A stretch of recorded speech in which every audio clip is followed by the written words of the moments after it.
Hi everybody, we're going to do a bit of geography and we're going to continue looking at how interconnected our world is, especially in regards to food. And we're going to have a look here at this logo. Have you ever seen it before? If so, what do you think, or what is it for? And if you haven't seen it before, have a think, what might it be used for? Whoops, look at somebody.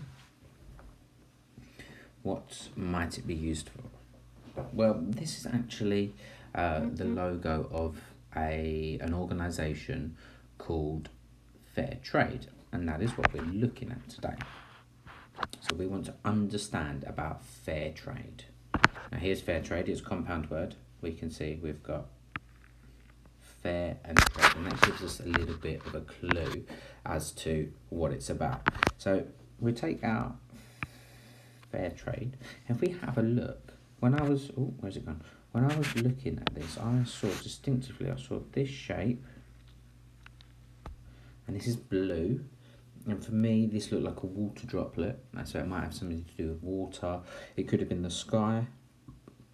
I was thinking it might have been the sky. We also have this element here. This was green, so it's almost like growth, and to me it looked like a leaf. So maybe something to do with water and plants, or the sky and growth, and actually blue can mean optimism to some people as well. But also, when I looked a little bit harder, if you take this circle and you take this shape here, we call this negative space. So this is the bit that's not coloured in. To me, that looks like somebody was almost raising. I want to press that. I can't press that. It's almost like someone's raising their hand, and you may have seen that, the phrase when someone raises a hand in the air. You might have seen it in the Black Lives Matter protest. People were taking the knee and raising one arm into the sky. It's almost like an empowerment. So that's pretty much what Fair Trade does. It's an organisation that was set up to sort of empower producers of food and sort of fight is probably the wrong word. They sort of try and ensure that everybody in the whole chain, in the whole food chain, gets a fair deal, and especially the people who are right at the beginning of the chain and picking the food. So they want fairness within food. And we're going to have a look at ways that it might not be as fair. So before fair trade was created, we, generally speaking, a lot of our food come from third world countries. So these are countries that might not be as rich as the UK, and a lot of the time it was children or forced labour that were doing a lot of the manual work, because of course it's a lot cheaper.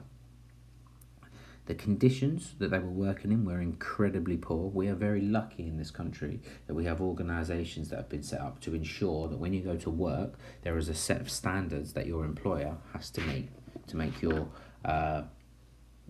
working conditions safe. But in other countries, especially developing countries and third world countries, those safeguards or those rules are not in place to help keep people safe. Because the rules aren't in place, then nobody is forced to make things better and conditions and where people work better. Generally speaking, the wages are pretty low, and there's not enough money to either cover the cost of producing the food or actually to pay people fairly. There just wasn't enough money there. If an employer wanted to, they might not have enough money. So there was an increase in poverty for producers in third world countries. So that means they were getting poorer and poorer and poorer, even though they were producing all of the food that people in the richer countries, who were getting richer and richer, all of that profit was not shared fairly between everybody. And it had a really negative impact on the environment, because if someone producing food can barely afford to pay their employees and themselves, they're not really going to have a big impact or a big concern for the environment. First of all, they're going to be thinking about the people, and then they're going to think about the environment.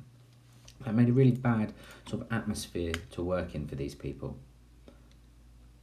And what I want to show you is, here we have a banana, and this price here is what it would be sold for at market. So if you went into the supermarket, you went into Asda or Tesco's or Lidl or wherever you go, that 30p is what you would buy it for. Now, that 30p needs to be split up in between these people, and there might be smaller subcategories that get a cut as well, but just we're talking generally. So right at the beginning, stage 1, we've got the banana worker. This is the person that's working in the banana factory, probably in the poor conditions. They're doing a lot of work with their hands. They might be doing the picking, they might be doing the growing and looking after, they might be doing some of the processing. Then we have the plantation owner. Now this is someone who owns the land that the bananas were grown on. They own all the equipment, they paid the banana workers, so they're the employer. And then we have the shipper. Now this person or this company takes the food from where it's produced and ships it all over the world, generally on cargo ships, container ships, but in small cases it can be flown in planes, but it's normally on container ships. And finally we have the shops and the supermarkets, and that's how it gets to us.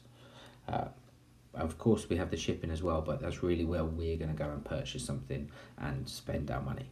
So there are lots and lots of different people that help get that banana. It could be a banana, that's just sort of almost like a metaphor for all food, to our supermarkets. For a non-fair trade banana, how much of that 30p do you think each of these people get? So do you think everybody gets, the first 3 get 5p and the last one gets, 15? I don't know. How do you think it's split up? I'm going to give you a little bit of, before you make that decision, I'm going to give you a little bit of information on each of these people. So we've got our banana worker.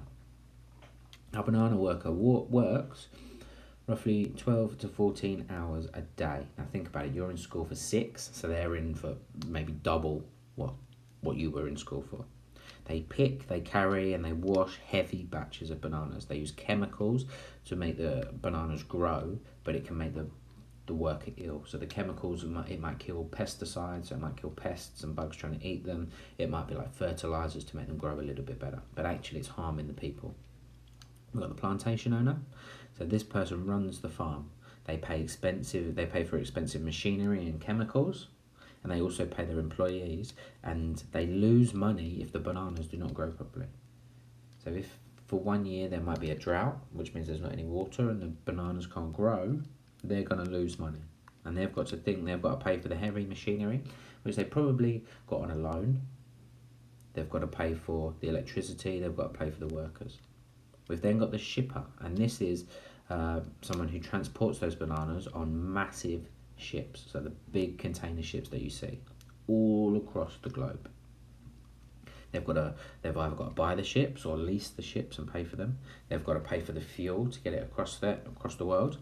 They've also got to be careful that they're going to lose money if the bananas go mouldy on the ship, so they need to work as quick as possible. They need to get it from A to B, spend as little money in the middle, because the less money they spend, the more profits they get. But they also need to keep those bananas nice and fresh, because nobody wants to go to the shop and buy a mouldy banana. So we've got the shops and the supermarkets, and they've got to pay the staff wages, they've got to pay the heating bills, they might have to pay some taxes, they've got to pay for advertising, they've got to pay for the shop space, and they've got to show the banana at the best price to beat the other competition. Because if they decided, actually, we've got to pay all these people fairly, and we've got to pay our bills, actually we're going to raise the price of that, then people in the shops might think, actually, why is it so expensive here, and they're going to go somewhere else. So it's sort of a really fine balance along the whole pipeline. What I want you to do is, what do you think each person gets out of that 30p? Remember, this is for a non-fair trade banana. Here we go. So we've got these prices. We've got 15p, 7p, 6p, 2p. So let's have a look. The shop,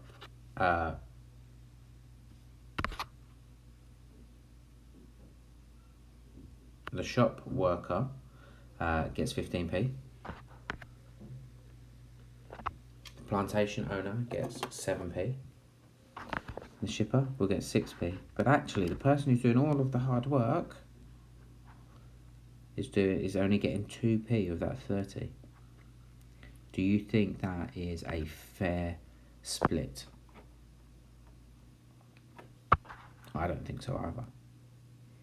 So let's have a look. So what is fair trade? Fair trade is a group that makes sure that workers from developing countries get a decent wage. So they're getting a bigger chunk of that 2p, of that 30p, sorry.